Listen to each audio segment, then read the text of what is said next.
मैं विष्णुदेव आज तुम्हें एक उपहार देने आया हूँ और उस उपहार को प्राप्त करने के पश्चात तुम निश्चित ही खुशी से झूम उठोगे, क्योंकि वो तुम्हारे जीवन में सबसे ज़्यादा महत्व रखता है जो मैं तुम्हें देने आया हूँ। इसलिए आज मैं तुम्हें उपहार तो दूंगा ही, लेकिन उससे पहले तुम्हें कुछ बातें बताऊंगा और तुम्हें उन बातों को जानना अत्यंत आवश्यक है, क्योंकि उपहार को प्राप्त करने के पश्चात तुमसे कोई भी उस उपहार को छीन न पाए और ना ही तुमसे कोई ले पाए। इसलिए उन बातों को जानना बहुत ज़रूरी है। यदि तुम मेरे संदेश को सुन रहे हो तो केवल एक बार जय माता दी ज़रूर लिखना, मुझे बहुत ज़्यादा प्रसन्नता होगी। और इसके साथ साथ तुम अपने मन से सभी बातों को निकाल दो। अपने प्रसन्न मन से मेरे इस संदेश को सुनो, क्योंकि यदि तुम अपने मन में किसी भी बात को रख कर मेरी बात को सुनोगे तो निश्चित ही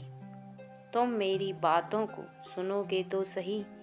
लेकिन समझ नहीं पाओगे। समझने के लिए तुम्हारे मन में कोई भी बात नहीं होनी चाहिए और तुम्हारा मन भी बहुत ज़्यादा प्रसन्न होना चाहिए। उन बातों को तुम्हारे लिए जानना क्यों ज़रूरी है? यह सत्य है कि छोटा बच्चा छोटे से उपहार से प्रसन्न हो जाता है, वहीं बड़ा बच्चा छोटे उपहार से कभी भी प्रसन्न नहीं हो सकता। उसे बड़ा ही उपहार चाहिए प्रसन्नता के लिए, क्योंकि उपहार ऐसा होना चाहिए जो बड़े बच्चे को या बड़े व्यक्ति को अपने अनुकूल लगे, क्योंकि छोटा बच्चा खिलौनों से खेलता है और उसे छोटा ही खिलौना भी प्रसन्न कर सकता है। लेकिन जो व्यक्ति अपने जीवन में बड़े बड़े कार्यों को करता है और उसकी सामर्थ्य बड़ी होती है, तो उसे बड़ा उपहार ही प्रसन्नता का मूल कारण लगता है। इसलिए आज मैं तुम्हें कुछ ऐसे ही बड़ा उपहार देने आया हूँ, जिस उपहार को देखकर और सुनकर तुम निश्चित ही प्रसन्न हो जाओगे। उपहार को प्राप्त करने से पहले मैं तुमसे कुछ प्रश्न पूछना चाहता हूँ और उन प्रश्नों का उत्तर भी तुम्हें स्वयं अपने हृदय से देना होगा। सबसे पहला प्रश्न यह है कि तुम अपने हृदय में यदि किसी के लिए कोई भी गलत भावना रखते हो तो आज से मत रखना। क्या तुम्हारा उत्तर हाँ है या नहीं? तुम अपने मन से इस बात को सोचना। मेरा कहना यह है कि तुम कभी भी किसी के लिए गलत मत सोचने का अर्थ है कि कभी भी किसी के कार्यों में दखल न देना। किसी की कोई भी ऐसी बात जो गुप्त तरीके से तुम्हें बताई गई है, तुम उसे गुप्त ही रखना। किसी तीसरे व्यक्ति को कभी मत बताना, क्योंकि किसी भी व्यक्ति ने तुम्हें विश्वासपूर्वक कोई भी बात बोली और यदि तुमने उस बात को किसी अन्य व्यक्ति को बता दिया तो निश्चित ही तुम बहुत ज़्यादा गलत करोगे, क्योंकि किसी का विश्वास तोड़ना अच्छी बात नहीं। और किसी ऐसी बात से जिस बात से किसी का मान सम्मान कम होता हो या किसी की इज्जत खतरे में पड़ती हो, तुम यदि किसी तीसरे व्यक्ति को बताते हो तो यह एक तरह से पाप होता है। और ऐसा कार्य करके तुमको ज्ञात नहीं होता लेकिन तुम पाप के भागीदारी बन जाते हो। इसलिए मेरा कहना यही है कि तुम आज से, बल्कि अभी से इस कार्य को यदि करते हो तो छोड़ देना। यदि तुम इस कार्य को नहीं करते तो कोई बात नहीं है। इसके साथ एक बात का और अवश्य ध्यान देना, किसी की परेशानी में या किसी के दुख में कभी भी अंदर ही अंदर प्रसन्न मत होना। कभी भी किसी के दुख में तुम भले ही साझा ना हो पाओ तो कोई बात नहीं, लेकिन उसकी दुख की हंसी कभी मत उड़ाना, क्योंकि संसार में किसके ऊपर विपत्ति पड़ती है यह कोई नहीं जानता। कब कौन मुसीबत में फंस सकता है इसका किसी को ज्ञात नहीं होता। इसलिए ब्रह्मांड में मौजूद हर व्यक्ति समान है, और यदि तुम किसी पर हंसते हो या खुश होते हो तो तुम यह गलत कार्य करते हो। इसलिए ध्यान रखना कि आज के बाद तुम कभी भी किसी के दुख में खुश मत होना, और इस बात को भी ध्यान रखना कि किसी की खुशी हो तो उसकी खुशी को दुगना करना, उसकी खुशी को और बढ़ाना, खुश होना तुम भी, जिससे उस व्यक्ति के हृदय को प्रसन्नता हो। क्योंकि कभी भी किसी के दुख में शामिल होना और खुशी में शामिल होना, यह दो बातें अलग अलग भले ही हैं, लेकिन दुख में दुखी होना तुम भी अपने हृदय से किसी की भावनाओं को समझना, उसके कष्ट को महसूस करना और किसी की खुशी को दुगना करने के लिए उसकी खुशी को बढ़ाना। जीवन में तुम देखना, यह कार्य करते ही तुम कभी भी परेशानियों का सामना नहीं करोगी। यह मैं तुमसे वादा करता हूँ, और इसके साथ साथ इस बात को भी भली भांति जान लोगी। तुम अपने घर परिवार की कोई ऐसी बात जिसको परिवार के सभी सदस्य गुप्त रखना चाहते हैं, किसी को बताना नहीं चाहते, और तुम घर के सदस्य होने के नाते उस बात को जानते हो, तो तुम कभी भी, चाहे कोई कितना भी गहरा मित्र हो, लेकिन वो तुम्हारे परिवार से बड़ा नहीं हो सकता। तुम मित्रता निभाना अच्छे से, लेकिन उस व्यक्ति को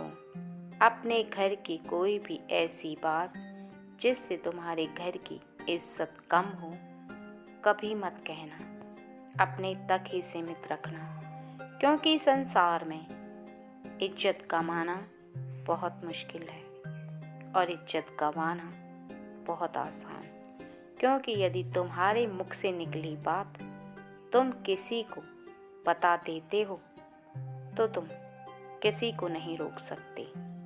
वह बात जो तुम्हारे मुख से निकली है और लोगों तक भी पहुंचेगी, और ऐसे में तुम्हारे घर परिवार के सदस्यों का विश्वास तो टूटेगा ही, साथ में उनका हृदय भी टूटेगा। विश्वास टूटने के बाद इंसान के पास कुछ नहीं बचता। घर के सदस्य इस बात से बहुत दुखी हो जाएंगे कि तुम अपने घर की मान सम्मान नहीं रख सकते। तुम अपने घर के सदस्यों की कोई भी बात को अपने तक सीमित नहीं रख सकते। तो निश्चित ही तुम इस बात को ध्यान रखना, और इसके साथ साथ जो उपहार मैं तुम्हें देने आया हूँ वह भी यह है कि मैं आज से, अर्थात इस गुरुवार से लेकर अगले गुरुवार के बीच में तुमसे मिलने आऊँगा, और तुम्हें एक ऐसी वस्तु दूंगा जिसके देने से तुम्हारे घर में लक्ष्मी की पूर्ण रूप से बरकत होगी। दिन दूनी रात चौगनी तरक्की होती चली जाएगी। यह मैं तुम्हें पूर्ण विश्वास दिलाता हूँ। लेकिन स्मरण रखना कि तुम जब भी मेरे करीब आओ तो तुम्हारे चेहरे पर हंसी होनी चाहिए। और यह भी वादा करता हूँ कि मैं एक ब्राह्मण के रूप में या बाबा के रूप में अवश्य आऊँगा। मेरे तन पर पीले वस्त्र होंगे और तुम मेरे चेहरे के तेज को देखकर समझ जाना कि मैं हूँ। लेकिन एक बात को स्मरण रखना कि मैं तुम्हारे घर में प्रवेश नहीं करूँगा। अगर मैं तुम्हारे घर में प्रवेश करूँ तो तुम समझ लेना कि वो मैं नहीं हूँ, क्योंकि मैं तुम्हारे दरवाजे तक आकर तुम्हें एक ऐसी वस्तु दूंगा। वो वस्तु छोटी हो सकती है, कोई मूर्ति हो सकती है, कोई फूल हो सकता है, कुछ भी ऐसा हो सकता है जो कि मैं तुम्हें दूंगा और उसके द्वारा ही लक्ष्मी तुम्हारे घर में आएगी। इसलिए अगर कोई ऐसा व्यक्ति तुम्हारे घर पर आए जो तुम्हारे घर में प्रवेश करने की कोशिश करे तो तुम निश्चित ही समझ लेना कि वो मैं नहीं हूँ और उसे अपने घर में प्रवेश मत करने देना। क्योंकि इस संसार में मेरे रूप में बहुत लोग ऐसे घूमते हैं जो षड्यंत्र रचते तो हैं और दूसरों को ठगी में लेकर लूट लेते हैं। मैं तुम्हें डराना नहीं चाहता, लेकिन मेरे बच्चे, मेरा कार्य है सावधान करना, क्योंकि मेरा धर्म ही यही है, अपने बच्चे की रक्षा करना और उसे उन्नति कराना। और यह भी सत्य है कि मैं जिसे उपहार देना चाहता हूँ केवल उसी के घर के दरवाजे पर आऊँगा, क्योंकि मेरे बहुत सारे बच्चे मेरे इस संदेश को सुन रहे हैं, लेकिन मैं जिस बच्चे को उपहार देना चाहता हूँ केवल उसी के घर के दरवाजे पर आऊँगा। इसलिए जब मैं आऊँ तुम्हारे घर के दरवाजे पर तब तुम समझ जाना कि मैं तुम्हें संदेश के द्वारा इस बात को बता चुका हूँ, पूर्ण रूप से तुम्हें अवगत करा चुका हूँ। क्योंकि जिस पर मेरी कृपा होगी, जो मेरा बहुत बड़ा भक्त है और जो मेरी दिन रात पूजा करता है, उसको उसकी प्रार्थना का, उसकी पूजा का और उसके भाव का अर्थात प्रेम का फल मैं उसे दे रहा हूँ, क्योंकि मैं भी उसे प्रेम करता हूँ। वो जो मेरे प्रति समर्पण भाव रखता है, जो मुझे भोग लगाता है,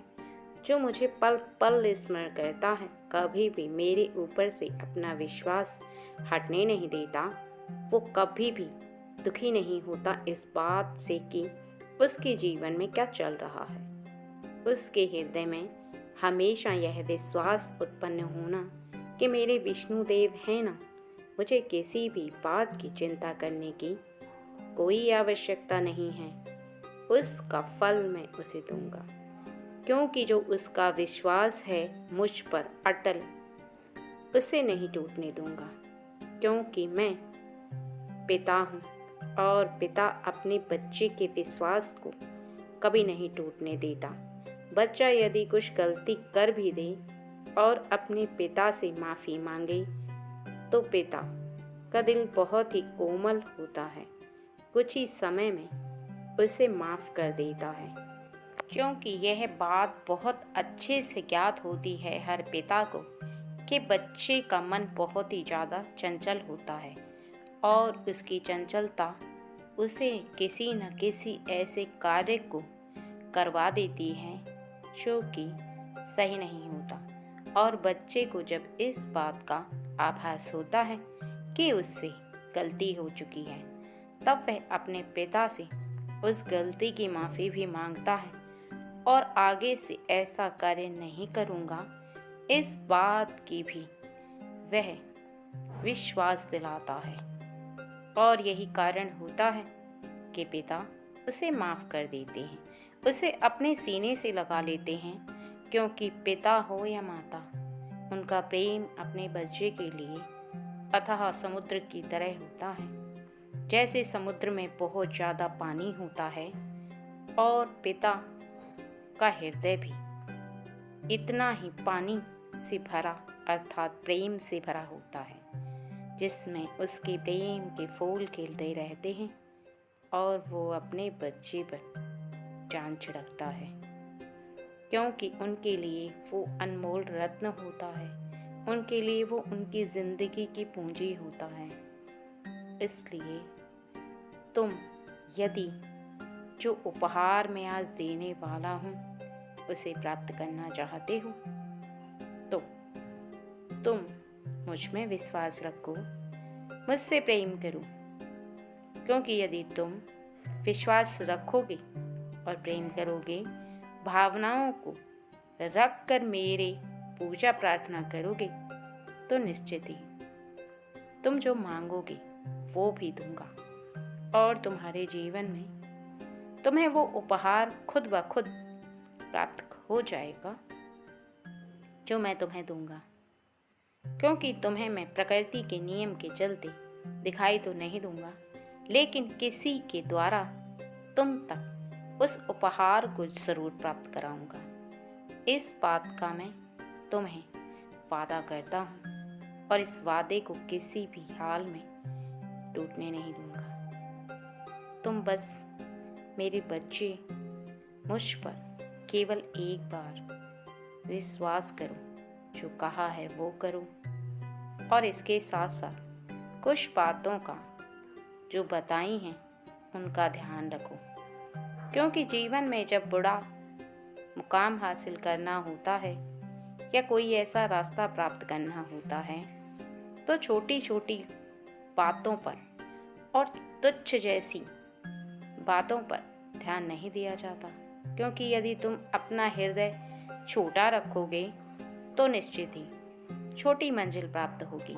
अगर तुम अपने हृदय को विशाल रख कर कार्य को करोगे तो निश्चित ही तुम्हें तुम्हारा हर वो मुकाम हासिल होगा जिसकी सोच तुम रखते हो, क्योंकि यदि तुम कार्यों के लिए और दूसरों के लिए अपने हृदय को विशाल रखोगे तो निश्चित ही तुम इस बात को समझ लो कि तुम्हारा विशाल हृदय तुम्हें हर वो चीज़ बड़ी बड़ी प्राप्त करवाएगा जो तुम सोचते हो, क्योंकि दूसरों के प्रति बड़ा हृदय रखने वाला व्यक्ति और हर कार्य में बड़प्पन दिखाने वाला व्यक्ति सब कुछ प्राप्त कर लेता है जीवन में जो चाहता है, क्योंकि व्यक्ति की चाह ही उसे उसकी मंजिल तक पहुंचाती है। तुम्हारे हृदय में उठती तरंगें और तुम्हारे हृदय में किसी भी कार्य के प्रति चाह होती है तो वही चाह तुम्हें मजबूर करती है कि तुम उस पर मेहनत करो। और तुम जब भी पूजा के साथ साथ किसी भी चीज़ के बारे में सोचते हो तो तुम उसी चीज़ के बारे में सोचते हो। इसी तरह से ब्रह्मांड की शक्ति और तुम मुझे अपनी ओर आकर्षित करते हो कि मैं तुम्हारे उस कार्य को पूर्ण करूं, और यही होता भी है, क्योंकि जिस तरह से तुम अपने मस्तिष्क के अंदर जिस बात को बार बार सोचते हो, जिस बात को बार बार अपनी ओर आकर्षित करते हो, उसी बात को आकर्षित करने के चलते तुम्हें तुम्हारी वही चीज़ प्राप्त करा दी जाती है। इसलिए जीवन में कुछ सत्य बातों को जान लेना और समझ लेना अत्यंत आवश्यक होता है। जो बच्चा इस बात को समझ जाता है वह जीवन में एक उपहार के बाद दूसरा उपहार और दूसरे उपहार के बाद तीसरा उपहार प्राप्त करता चला जाता है। उपहार तुम्हें चाहे मुझसे प्राप्त हो या लक्ष्मी से या तुम्हें ब्रह्मांड से या किसी भी दैवी शक्ति से, लेकिन यह तुम्हारी चाह के ऊपर निर्भर करता है कि तुम किस चीज़ को आकर्षित कर रहे हो, क्योंकि वो चुंबकीय शक्ति स्वयं तुम्हारे पास होती है। हर चीज़ को अपनी ओर आकर्षित करना केवल तुम्हारे बस में होता है, और जैसे जैसे तुम किसी भी चीज़ को अपनी ओर आकर्षित करते जाते हो वैसे वैसे तुम्हें वही चीज़ प्राप्त कराती जाती है। अब सुनो मेरी बात को ध्यान से कि आज से, बल्कि अभी से, यदि तुम अब से पहले इस कार्य को नहीं कर रहे थे तो आज से करो। सबसे पहले तो तुम्हें प्रातःकाल जब भी तुम उठो तो तुम ओम नमः शिवाय का मंत्र उच्चारण करते रहो, क्योंकि यह शक्तिशाली मंत्र तुम्हारे जीवन में तुम्हें सबसे ज़्यादा सुरक्षा प्रदान करता है। और इसके साथ साथ अपने मन से किसी के लिए भी यह बात कभी विद्यमान मत करना कि दूसरा व्यक्ति कुछ नहीं कर सकता और तुम सब कुछ कर सकते हो, क्योंकि तुम अपने हृदय के अंदर यदि अहम को भर लोगे, अर्थात अहंकार को भर लोगे, तो फिर जीवन में कुछ भी प्राप्त करने से पहले ही तुम नाकाम हो जाओगे। जीवन में कभी भी बस इस बात को ध्यान रखना कि तुम जैसा जैसा सोचते हो वैसा वैसा होता है, और जैसा जैसा तुम करते हो तुम वैसे ही शक्तियों को इकट्ठा करते जाते हो, क्योंकि तुम्हारी सोच यदि बड़ा बनने की है तो तुम्हारे कर्म भी बड़े बनने जैसे होंगे, क्योंकि सोच के अनुसार ही हर व्यक्ति कर्म करता है और वैसा ही प्राप्त करता है। मैं तुमसे एक वादा अवश्य करता हूँ कि यदि तुमने कभी भी किसी कार्य के बारे में यदि सोच लिया और पूर्ण मेहनत की तो अवश्य ही मैं तुम्हें उपहार में वह मंजिल प्राप्त कराऊंगा जिसके बारे में तुम सोचते हो और पूर्ण मेहनत करते हो। लेकिन यदि तुम केवल बैठकर सोचते हो, मेहनत नहीं करते, तो फिर मुझसे कोई उम्मीद मत रखना, क्योंकि यदि तुम हाथ पर हाथ रखकर बैठ जाओगे और केवल सोचने में अपना समय गवाओगे तो मैं कुछ नहीं कर पाऊँगा, क्योंकि कर्म अवश्य है, ज़रूरी, और तुम कर्म करोगे नहीं तो फिर आगे के मार्ग नहीं खुलेंगे, क्योंकि हर कार्य के पीछे और हर मंजिल के पीछे कर्म तो अवश्य करना है। इसलिए कर्मों को तो करो और बाकी सब मुझ पर छोड़ दो, क्योंकि जब तुम कर्म वैसे करोगे तो कुछ भी प्राप्त करना और तुम्हें प्राप्त कराना सब मेरा धर्म बनता है। मैं स्वयं तुम्हें वह प्राप्त कराऊंगा। और इसके साथ ही तुम एक बात को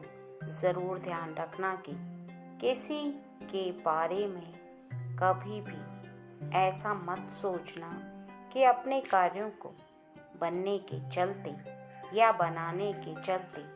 तुम दूसरों के कार्यों को बिगाड़ दो, क्योंकि मेरे बच्चे, यदि तुम ऐसा कोई भी कार्य करते हो जिससे किसी की बनते बनते कार्य रुकने लगें, या तुम जानबूझकर ऐसा कार्य करते हो, तो फिर तुम ऊंचाइयों को नहीं छू सकते। तुम जिस कार्य को बनाना चाहते हो वह तुम्हारा भी नहीं बनेगा, क्योंकि तुम यदि दूसरों के कार्यों को बनाने में सहायता करोगे तो बहुत अच्छी बात है, और यदि तुम सहायता नहीं कर सकते तो कोई बात नहीं है। लेकिन यदि तुम दूसरों के कार्यों को बिगाड़ोगे तो ऐसे में प्रकृति और मैं दोनों तुम्हारे कार्यों को अवरुद्ध करने लग जाएंगे और तुम्हारे भी बनते कार्य बिगड़ने लगेंगे, क्योंकि जैसा तुम दूसरों को दोगे वैसा ही तुम्हें प्राप्त होगा। इसलिए हमेशा अच्छा दो और हमेशा अच्छा लो, और दूसरों के कार्यों को बनाओ, तुम्हारा भी कार्य बनेगा। ऊंचाइयों को छूने के लिए कुछ ज़्यादा कार्यों से ज़रूरी है अच्छा हृदय रखना, दूसरों के लिए अच्छा सोचना, अच्छा भाव रखना, क्योंकि इसके साथ साथ तुम्हें प्रतिदिन सुबह उठते समय और रात्रि में सोने से कुछ समय पहले एक बात को बार बार स्मरण करना है, बार बार तुम्हें बोलना है, मनन करना है, ईश्वर से प्रार्थना करनी है, अर्थात मुझसे प्रार्थना करनी है या ब्रह्मांड में मौजूद किसी भी शक्ति से तुम प्रार्थना कर सकते हो कि हे ईश्वर, आप मुझे ऐसी सद्बुद्धि दीजिए जिससे कि मैं कभी भी किसी का कोई नुकसान ना करूं। अगर मेरे हाथों कुछ हो तो दूसरों की भलाई हो, कभी भी मेरे हृदय में गलत बात उत्पन्न ना हो, किसी के लिए गलत भावना पैदा ना हो, क्योंकि ब्रह्मांड में मौजूद सभी शक्तियाँ तुम्हें देखती हैं और जानती हैं कि तुम क्या कर रहे हो। और जब जैसे जैसे तुम प्रातःकाल और संध्या काल में इस प्रार्थना को करोगे तो निश्चित ही तुम्हारा हृदय साफ और स्वच्छ हो जाएगा। वो शक्ति तुम्हारे हृदय में गलत भावना को उत्पन्न होने ही नहीं देगी, बल्कि तुम्हारे हृदय में अच्छी भावना और अच्छे कार्य करने के प्रति भावना उत्पन्न रहेगी और तुम वैसे ही कार्यों को करते रहोगे। इससे तुम्हारे जीवन में आने वाले समय में तुम देखोगे कि तुम्हारा रुख एक अलग दिशा में मुड़ चुका है। तुम उन कार्यों को पूर्ण करने लगे हो जो कार्य अभी तक अधूरे डले थे, और इसके साथ ही तुम यह भी देख पाओगे कि संसार में तुम जिन कार्यों को अभी तक केवल सोच रहे थे, उन कार्यों को करने में भी तुम्हारी बुद्धि कार्य करने लगी है। तुम्हें जो चीज़ें समझ में नहीं आ रही थी वो अब समझ में आने लगी हैं कि उन कार्यों को कैसे करना है, क्योंकि कई बार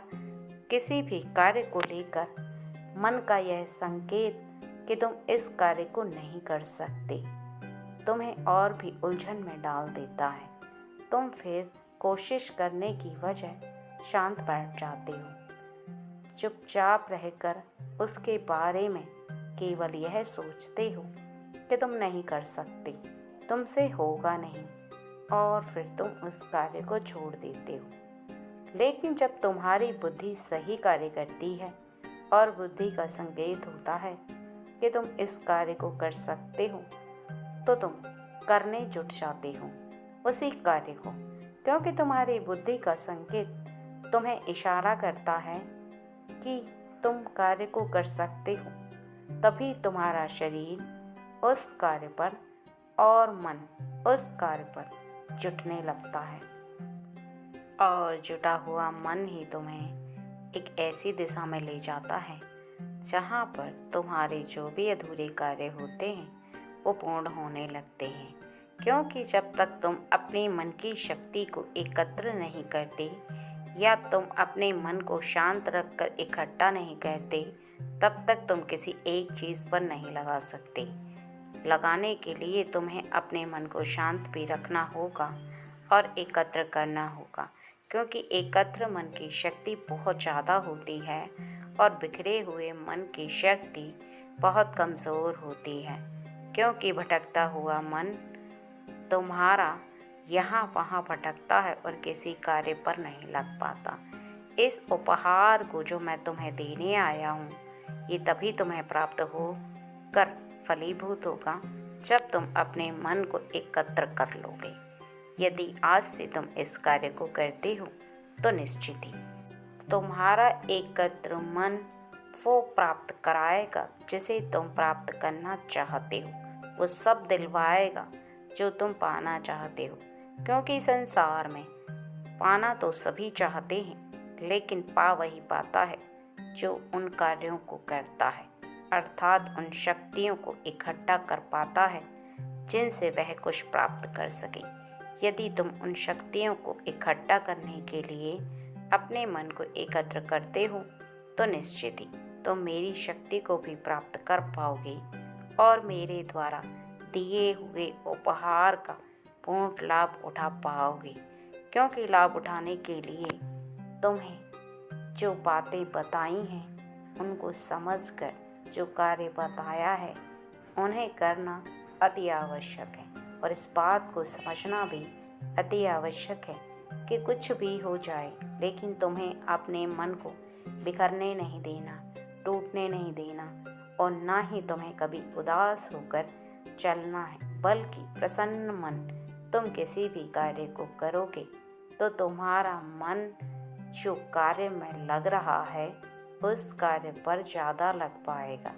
और कार्य को पूर्ण भी कर पाएगा। क्योंकि मेरे देने के बाद भी यदि तुम मन लगाकर कार्य नहीं कर सकते तो फिर जो चीज़ मैंने तुम्हें दी है वो व्यर्थ चली जाएगी और तुम्हारा कीमती समय भी व्यर्थ चला जाएगा। अब निर्णय तुम्हें करना है, क्योंकि जो बात मैंने समझाई है यदि तुम उस बात को ध्यान रखते हो तो तुम उसका पूर्ण लाभ उठा पाओगे। यदि तुम आज मेरी बातों को सुनकर अनसुना कर देते हो तो निश्चित ही जो प्राप्त होगा उसका लाभ तुम नहीं उठा पाओगे। इसलिए आज के बाद कभी भी अपने हृदय में अविश्वास को उत्पन्न मत होने देना और ना ही अपने इकट्ठे मन को टूटने देना। हमेशा ध्यान रखना कि मैं तुम्हारे करीब हूँ, तुम्हारी हर बात को सुन रहा हूँ। जब भी तुम मेरे समक्ष आकर मुझसे प्रार्थना करते हो, कुछ कहते हो, मैं तुम्हारी हर विनती को, हर बात को सुनता हूँ। कभी भी किसी भी समय कहीं पर भी तुम हो, लेकिन अपने हृदय के अंदर ऐसा बिल्कुल भी आभास मत होने देना कि मैं तुमसे बहुत दूर हूँ, क्योंकि मैं तुम्हारे पहले भी करीब था, अभी भी तुम्हारे करीब हूँ और हमेशा तुम्हारे करीब ही रहूँगा। क्योंकि मैं तुम्हारे प्रेम वश बाध्य हो चुका हूँ और मैं तुम्हें छोड़कर कहीं नहीं जाऊँगा। मैं जा भी नहीं सकता, क्योंकि एक पिता अपने बच्चे से स्वयं इतना प्रेम करता है कि वो अपने बच्चे को अकेला चाहकर भी नहीं छोड़ सकता, क्योंकि उसका हृदय इस बात की अनुमति नहीं देता। उसका हृदय विवश है अपने बच्चे के साथ रहने के लिए और अपने बच्चे की रक्षा करने हेतु। उसका मन बार बार उसे कहीं पर भी जाने से रोकता है और उसका हृदय इसी बात का संकेत देता है कि तुम अपने बच्चे के साथ रहो और उसकी रक्षा करो। इसलिए जिस तरह से तुम्हारे माता पिता हमेशा तुम्हारा साया बनकर रहते हैं, उसी प्रकार से मैं भी तुम्हारा पिता हूँ और तुम्हारा साया बनकर रहता हूँ। बस प्रकृति के नियम के चलते दिखाई नहीं देता। हमेशा इस बात को ध्यान रखना मेरे बच्चे। सदा खुश रहो, मैं हमेशा तुम्हारे साथ हूँ।